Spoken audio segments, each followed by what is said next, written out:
Good morning. पीछे वाले video में हमने परमाणु के बारे में पढ़ा था। तो परमाणु के बारे में महर्षि कणाद ने बताया, जे थॉमसन ने बताया, रदरफोर्ड ने बताया, तो नील्स बोर ने बताया। तो इन्होंने परमाणु के बारे में अलग अलग थ्योरी दी, अलग अलग प्रयोग किए थे। ठीक है, तो अब जब हमने देख लिया था कि परमाणु क्या होता है कि किसी पदार्थ को हम अगर तोड़ते जाते हैं तो लास्ट में एक ऐसा कण बचता है, ऐसा टुकड़ा बचता है कि उसको हम आगे विभाजित नहीं कर सकते, उसको परमाणु करते हैं। ठीक है, तो हमने परमाणु के बारे में पढ़ लिया था। अब परमाणु क्या होता है कि जैसे अपने पास एक परमाणु का होता है तो उसके केंद्र में एक नाभिक होता है और चारों तरफ इलेक्ट्रॉन गति करते हैं एक निश्चित कक्षा में। तो जो नाभिक होता है उसके अंदर क्या होता है, प्रोटॉन होता है और न्यूट्रॉन होता है। ठीक है, नाभिक में प्रोटॉन और न्यूट्रॉन होता है। प्रोटॉन पे पॉजिटिव चार्ज होता है और उसके चारों तरफ एक निश्चित कक्षा में क्या, इलेक्ट्रॉन गति करते हैं। ठीक है, इलेक्ट्रॉन पर नेगेटिव चार्ज होता है। तो ये हमने परमाणु पढ़ा था। अब क्या है कि जब परमाणु एक दूसरे से जब मिलते हैं, परमाणु जब आपस में मिलते जाते हैं तो एक तत्व का निर्माण करते हैं। ठीक है, तो अब हम पढ़ेंगे तत्व के बारे में, तत्वों का वर्गीकरण, क्लासिफिकेशन ऑफ एलिमेंट्स। अब तत्वों के वर्गीकरण की आवश्यकता क्यों पड़ी पहले तो वो अपन देखते हैं।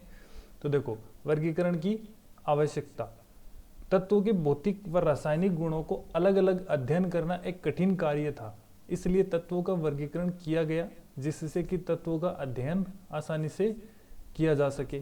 तो देखो, सन 1800 तक लगभग 31 तत्वों का जो 31 तत्व है वो खोजे जा चुके थे और 1861 तक 63 तत्वों की खोज हो चुकी थी।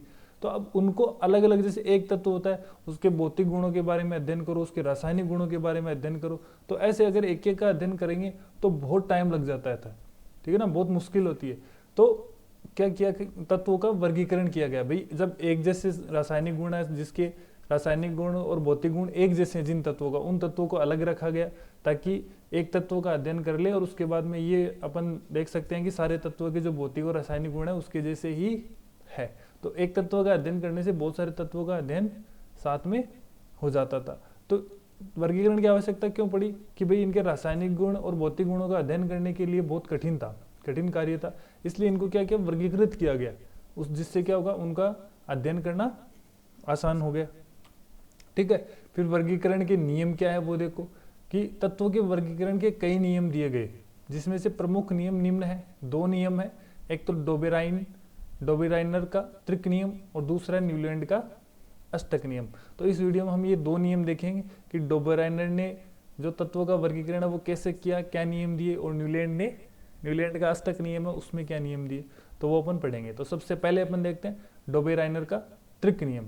तो डोबेराइनर ने क्या किया था कि अपने नियम को सन 1829 में दिया था।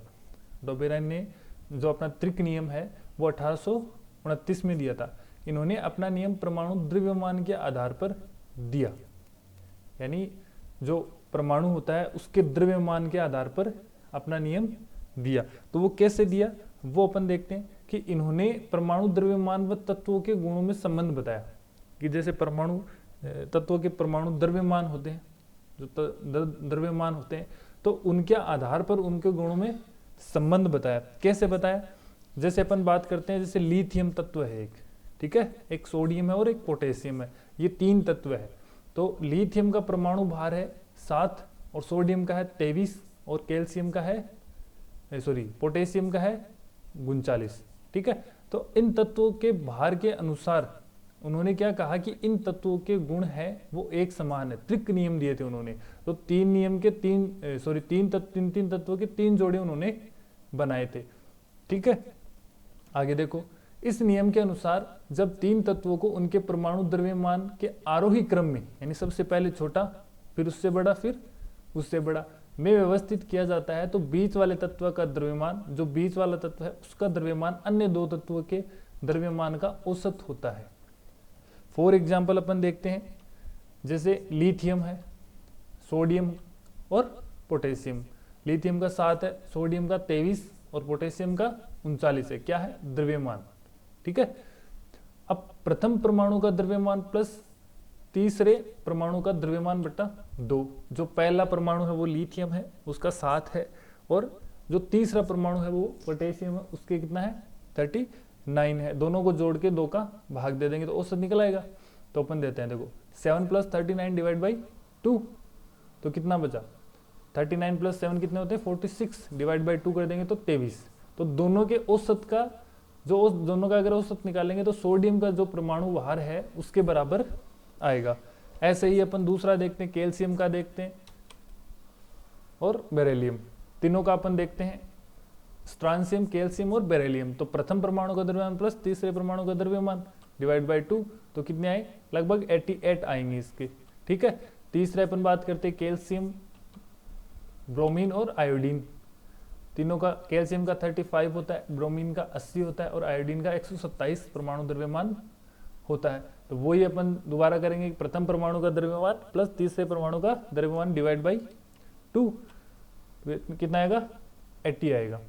ठीक है, तो ऐसे ही क्या किया था इन्होंने, अपना नियम दिया था इसी ने। लेकिन ठीक है, डोबेराइन के नियम की कमियां क्या थी, वो कमी देखते हैं अपन।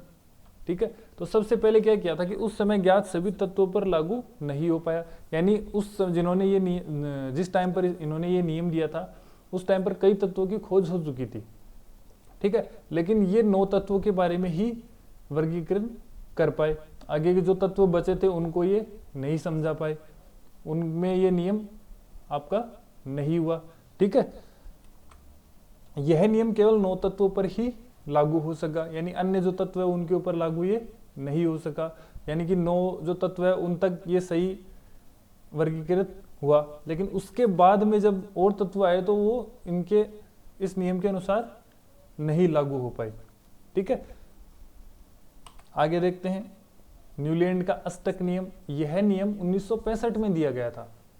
न्यूलैंड का जो अष्टक नियम है वो 1965 में दिया गया था। उस समय केवल 56 तत्वों की खोज हुई थी, यानी जिस समय न्यूलैंड ने अष्टक का नियम दिया था उस टाइम पे 56 तत्वों की खोज हो चुकी थी। इन्होंने भी तत्वों को परमाणु भार के आधार पर व्यवस्थित किया, जैसे डोबेराइनर ने परमाणु भार के बिहाफ पे उनको व्यवस्थित किया था। ठीक है, तो वैसे ही क्या किया न्यूलैंड ने भी उनके परमाणु भार के आधार पर उनको व्यवस्थित किया। तो देखते हैं उन्होंने कैसे व्यवस्थित किया था। इसके अनुसार जब तत्वों को परमाणु भार के आधार पर व्यवस्थित किया जाता है, यानी जो सबसे कम है वो पहले, फिर उसके बाद, फिर उसके बाद, फिर उसके बाद, ऐसे परमाणु भार को बढ़ते क्रम में उन्होंने व्यवस्थित किया। तो जब 8वां तत्व आता है उसके जो गुण है वो पहले तत्व के समान होते हैं। ठीक है, देखो इसके अनुसार जब तत्वों को परमाणु भार के आधार पर व्यवस्थित किया जाता है तो आने वाले प्रत्येक 8वें तत्व के गुणधर्म, यानी प्रत्येक जो 8वां तत्व है उसके गुण है वो पहले तत्व के समान होते हैं। फॉर एग्जाम्पल, जैसे ये सारणी में दिया गया है, जैसे lithium, beryllium, boron, carbon, nitrogen, oxygen और फॉस्फोरस। ठीक है, ये तत्व दिए गए हैं। लेकिन जैसे 1, 2, 3, 4, 5, 6 और 7 के बाद में जो 8वां तत्व आएगा उसके गुण है वो लिथियम जो पहला तत्व है उसके समान होगा। जैसे 8वां तत्व कौन सा है, सोडियम है। ठीक है, तो सोडियम के जो गुण है वो लिथियम से मिलते हैं। अब ये ध्यान दो कि जो आपने डोबेराइनर का त्रिक नियम पढ़ा था उसमें भी तो यही 3 थे, लिथियम, सोडियम, पोटेशियम, और दूसरे में ये थे बेरिलियम, मैग्नीशियम और कैल्शियम। नहीं, ये नहीं थे, है ना, ये 3 थे। ठीक है, तो उन्होंने क्या कहा कि जब तत्वों को परमाणु भार के बढ़ते क्रम में अगर व्यवस्थित करते हैं, जैसे लिथियम का 7 है, फिर 9, 11, 12, 14, 16, 19, तो उन्होंने क्या किया, लिथियम से स्टार्ट किया। फिर उसके बाद में जो 8वां तत्व आता है उसके गुण पहले तत्व के समान होते हैं, तो उन्होंने अष्टक नियम दिया। ठीक है, फिर उसके बाद में क्या है, sodium, magnesium, aluminium, silicon, phosphorus, sulphur, chlorine, potassium और कैल्शियम। ठीक है, कैल्शियम तक उन्होंने ये वर्गीकरण किया। इन्होंने बताया कि जैसे संगीत के 7 सुर के बाद 8वां सुर समान होता है, जैसे सा रे गा मा पा धा नी, और 8वां तत्व क्या आता है, 8वां स्वर क्या आता है, 7 है, यानी पहले तत्व के जैसा आता है। सेम वैसे ही क्या होता है, जब 7 तत्व हो जाते हैं तब 8वां तत्व आता है तो उसके गुण पहले तत्व के समान होते हैं। ठीक है, फिर इसी प्रकार तत्वों के गुणधर्म भी क्या होते हैं, समान होते हैं। न्यूलैंड के अष्टक नियम की कमियां थी, तो वो कमी देखते हैं अपन की क्या कमी थी। यह नियम केवल कुछ ही तत्वों पर लागू होता है, जैसे अपन ने देखा सारणी में कि कैल्शियम तक ये तत्व, ये जो नियम है वो लागू होता है, उसके बाद में जो भी तत्व थे उन पे ये नियम लागू नहीं होता है। अधिक परमाणु भार वाले तत्वों को इस नियम के द्वारा नहीं समझाया जा सकता है, यानी जिनका परमाणु भार बहुत ज्यादा है उन तत्वों को इस नियम के अनुसार नहीं समझाया जा सकता है। बाद में खोजे गए तत्वों को इस नियम द्वारा नहीं समझाया जा सकता है। इसके बाद में जो तत्व और खोजे गए इस नियम के बाद में, तो उन तत्वों को इस नियम के अनुसार नहीं समझाया जा सकता है। यह नियम केवल कैल्शियम के आगे के तत्वों पर लागू नहीं हो पाया, यानी उन्होंने सिर्फ कैल्शियम जो तत्व है उस तक ही ये नियम लागू होता है, उसके बाद में ये नियम लागू नहीं हो सका, क्योंकि इसके बाद में जो तत्व आते हैं वो उन तत्व के जैसे नहीं है जो 8वें तत्व के समान हो, यानी उनके गुण अलग निकले। ठीक है, तो उन्होंने कैल्शियम तक ही इस नियम को लागू कर पाए, उसके बाद में जो तत्व खोजे गए थे उनके ऊपर ये लागू नहीं हो पाए। लेकिन जो ये उन्होंने ये 2 नियम दिए थे, डोबेरायनर ने त्रिक नियम दिया था, न्यूलैंड ने अष्टक नियम दिया था, ये क्या था, जो आधुनिक आवर्त सारणी है तत्वों की, जिसमें अपन सारे तत्वों को रखे गए हैं, वो जो अपन आगे पढ़ेंगे, उनका जो ये बेस था, इन्होंने क्या किया था, एक शुरू कर दिया था कि भी ऐसे ऐसे हो सकता है। तो इन्हीं के आधार पर जो आवर्त सारणी है, जो आवर्त सारणी है, उनका निर्माण हुआ, उनको खोजा गया। ठीक है, तो वो आवर्त सारणी है वो अपन आगे पढ़ेंगे। मेंडलीफ की आवर्त सारणी है वो अपन आगे पढ़ेंगे। आधुनिक आवर्त सारणी है वो पढ़ेंगे, तो वो अपन नेक्स्ट वीडियो में पढ़ेंगे। अगर इसमें कुछ नहीं समझ में आता है तो आप मेरे से पूछ सकते हैं। Okay, thank you.